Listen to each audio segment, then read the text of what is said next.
Thodupuzha soccer സ്കൂളിന്റെ ആഭിമുഖ്യത്തിൽ സംഘടിപ്പിച്ച ഗ്രാസ് റൂട്ട് ഫുട്ബോൾ ഫെസ്റ്റ് സമാപിച്ചു.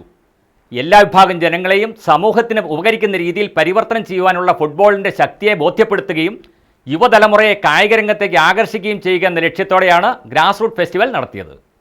പ്രതിഭകളെ കണ്ടെത്തുക, വികസിപ്പിക്കുക, അവർക്ക് അവസരങ്ങൾ പ്രദാനം ചെയ്യുക തുടങ്ങിയ ലക്ഷ്യത്തോടെ കഴിഞ്ഞ 2 ദിവസമായി സോക്കർ സ്കൂളിൽ നടന്നുവന്ന ഗ്രാസ് റൂട്ട് ഫെസ്റ്റിവലിന് സമാപനമായി. ഏഷ്യൻ ഫുട്ബോൾ കോൺഫെഡറേഷന്റെ നേതൃത്വത്തിൽ all India football federation, Kerala football association, Idukki football association എന്നീ സംഘടനകളുടെ സഹകരണത്തോടെയാണ് തൊടുപുഴ സോക്കർ സ്കൂളിൽ ഗ്രാസ് റൂട്ട് ഫെസ്റ്റിവൽ സംഘടിപ്പിച്ചത്. സമാപന സമ്മേളനത്തോടനുബന്ധിച്ച് നടന്ന ചടങ്ങിൽ Olympics committee nutrition doctor Ajeesh T Alex sports injury prevention എന്ന വിഷയത്തിൽ ക്ലാസ് നയിച്ചു.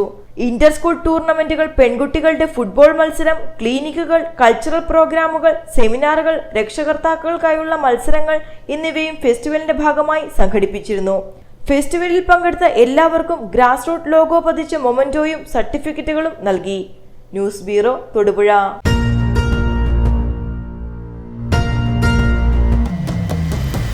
വരമാംഗല്യം ചന്ദ്രമുഖി വധുവായി നീ സ്വർണമയി,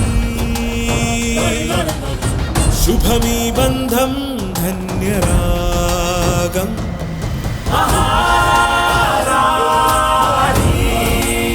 Maharani Wedding Collections, the classic bridal world.